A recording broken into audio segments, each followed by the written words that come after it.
जहाँ रहेगा वहीं रोशनी लुटाएगा, चिराग का अपना मकान नहीं होता। शायरी में तो इसके बहुत व्यापक अर्थ हैं, लेकिन अनुराग अड्डा में आज हम बात कर रहे हैं जिस चिराग की, वो है चिराग पासवान।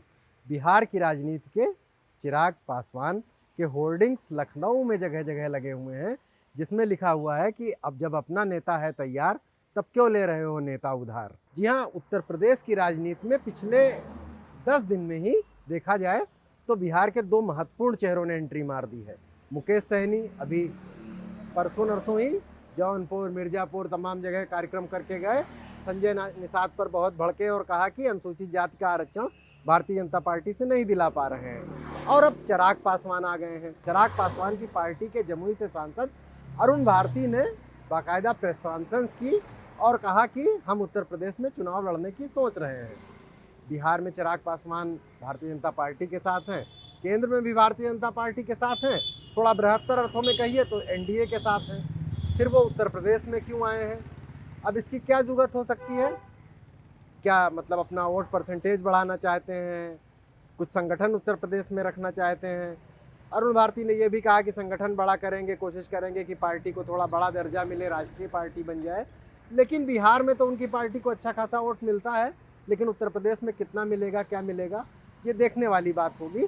लेकिन मुकेश सहनी और चिराग पासवान दोनों की एंट्री उत्तर प्रदेश की राजनीति में जिस तरह से हो रही है वो दिलचस्प है। ऐसा भी नहीं है कि चिराग पासवान की पार्टी ने कभी उत्तर प्रदेश में चुनाव नहीं लड़ा है। जब रामविलास पासवान जीवित थे और लोक जनशक्ति पार्टी उनके नेतृत्व में चला करती थी, तब भी यहाँ पर कई बार लोक जनशक्ति पार्टी ने चुनाव लड़ा। हालांकि हर बार सभी सीटों पर हार गए। धनंजय सिंह जैसी राजनीतिक शख्सियत जो उत्तर प्रदेश में खासी चर्चित रहती हैं, इस पार्टी के टिकट पर चुनाव लड़ चुकी है। लेकिन अभी चिराग का आना क्या कहता है, मुकेश सहनी का आना क्या कहता है, दोनों को अगर मिला के देखें तो थोड़े मतलब तो इसके निकलते हैं। मुकेश सहनी जब आए तो संजय निषाद पर भड़के और उन्होंने कहा कि संजय निषाद तो भाजपा से निषाद समाज का कुछ करवा नहीं पा रहे हैं। उन्होंने ये भी कहा कि अगर वो करवा लें भाजपा से तो हम भाजपा के साथ आ जाएंगे, नहीं तो हमारे साथ आ जाएं तो हम दोनों भाई मिलकर निषाद समाज के लिए कुछ करेंगे, इंडिया गठबंधन में आ जाएं। मुकेश सहनी का आना इस तरह से देखा जा रहा था कि समाजवादी पार्टी निषादों को लेकर जो रणनीति बना रही है उसमें उसने एक एड ऑन के तौर पर मुकेश सहनी को इन्वॉल्व किया है। राजनीतिक विश्लेषक ये मान रहे हैं कि फूलन देवी का प्रतीक रुक्मणी देवी उनके पास जो सांसद हैं, और जब मुकेश सहनी भी आएंगे जो कि बिहार में सनाफ मल्लाह कहलाते हैं, तो कुछ फ़ायदा होगा। तो ये माना जा रहा है कि मुकेश सहनी क्या सपा या इंडिया गठबंधन या राहुल गांधी के इशारे पर उत्तर प्रदेश में एक्टिव हो रहे हैं और इंडिया ब्लॉक या यूं कह लीजिए सपा के लिए निषाद वोटों की गोटबंदी में थोड़ी मदद करेंगे। लेकिन चिराग क्या करेंगे? चिराग के जो सांसद अरुण भारती हैं और जो फिलहाल लोक जनशक्ति पार्टी पासवान में नंबर 2 है, वो तो ये कह रहे हैं कि हमारा गठबंधन भाजपा से केंद्र में है, बिहार में है, लेकिन उत्तर प्रदेश में तो हम अलग चुनाव लड़ेंगे। लेकिन क्या अलग चुनाव लड़ने के बहाने वो भारतीय जनता पार्टी को ही कुछ मदद करना चाहते हैं या अपना कुछ संगठन वाकई में बढ़ाना चाहते हैं? अब इसके अलग अलग तरह से मतलब निकाले जा रहे हैं। दरअसल रामविलास पासवान की जो पार्टी है और चिराग पासवान जिस समुदाय से ताल्लुक़ रखते हैं, बिहार में उसे दुसाध कहा जाता है, पासवान टाइटल रखते हैं। बिहारों में दुसाधों की एक बड़ी आबादी है। और अब आते हैं उत्तर प्रदेश में। उत्तर प्रदेश में दुसाधों की जनसंख्या दलितों में उतनी ज़्यादा नहीं है, लेकिन यहाँ पर पासी बिरादरी की एक बड़ी संख्या है और इसमें भी कुछ लोग पासवान टाइटल लगाते हैं। तो चिराग पासवान क्या इसलिए आए हैं कि जो मायावती के पास जो दलित वोटर था, उसमें से जो गैर जाटो दलित वोटर अपने अपने ठिकाने तलाश रहा है, राजनीतिक ठिकाने तलाश रहा है, कुछ इस पार्टी में, कुछ उस पार्टी में, कुछ भाजपा में, कुछ कांग्रेस में, उसमें जो बंटवारा हो रहा है, क्या चिराग पासवान भी उसमें कुछ हिस्सा लेना चाह रहे हैं? जी हाँ, उनकी पार्टी का फोकस मुख्य रूप से जो अरुण भारती की बातों से लगा वो यही है कि गैर जाटो दलितों पर रहेगा और ख़ास तौर से पासी बिरादरी पर रहेगा।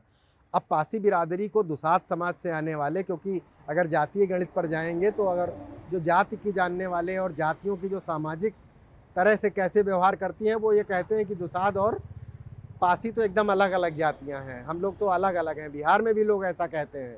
अशोक चौधरी की बिरादरी अलग है और चिराग पासवान की बिरादरी अलग है। लेकिन इसका राजनीतिक समीकरण फिलहाल ये माना जा रहा है कि जो पासी बिरादरी है वो पिछले लोकसभा चुनाव में कुछ समाजवादी पार्टी की ओर जुड़ती हुई दिखी थी। जैसे उदाहरण के तौर पर बाराबंकी की संसदीय सीट ले लीजिए, यहाँ पर पासी बिरादरी का अच्छा वोट माना जाता है। यहाँ कांग्रेस चुनाव लड़ रही थी और पीएल पुनिया के बेटे तनुज पुनिया चुनाव लड़ रहे थे और वो करीब 3 लाख से ऊपर से ज़्यादा वोटों से जीत गए। इसका मतलब माना गया कि वहाँ पर उन्हें पासी बिरादरी का भरपूर समर्थन मिला।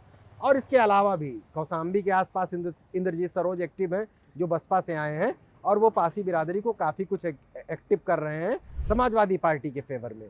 तो भारतीय जनता पार्टी को ये चिंता सता तो रही है। तो चिराग पासवान साहब ने जो होर्डिंग लगवाए हैं कि जब अपना नेता है तैयार तो दूसरा नेता क्यों लें उधार, इसका मकसद क्या है? इसका मकसद शायद ये भी हो सकता है कि शायद एनडीए या बीजेपी की कहीं ये रणनीति तो नहीं है कि जो कि गैर दलित जातियों में जो बंटवारा हो रहा है उसमें भाजपा की तरफ भी जातियां आ रही हैं, लेकिन कुछ बिरादरियां, खासतौर से पासी बिरादरी जो सपा की ओर ज़्यादा झुकती हुई दिख रही है, उसका कारण इंद्रजीत सरोज, आर.के. चौधरी और तमाम सारे बसपाई कैडर के नेता भी हैं। उनकी काट के लिए कि शायद चिराग पासवान को ज़्यादा से ज़्यादा सीटों पर लड़ाया जाए तो वोटों का कुछ परसेंटेज पासवान टाइटल लिखने वाले पासी या चिराग पासवान का जो युवा चेहरा है वो कुछ पासियों को भी लुभा सके। तो ये गणित होगा कि कम से कम अगर वो वोट बीजेपी की तरफ नहीं जाएंगे और बीजेपी के साथ चिराग पासवान नहीं लड़ेंगे तो कम से कम सपा में भी ना जाएं, कुछ एक वोट उनके प्रत्याशी लेकर आएँ। जिस तरह वो कह रहे हैं कि हम 403 सीटों पर लड़ेंगे, तो अगर 5-7 हज़ार वोट भी ले आए तो कई जगहों पर तो ये निर्णायक हो सकते हैं। रणनीति हो सकती है और एक संभावना हो सकती है, लेकिन राजनीति तो संभावनाओं का ही खेल है।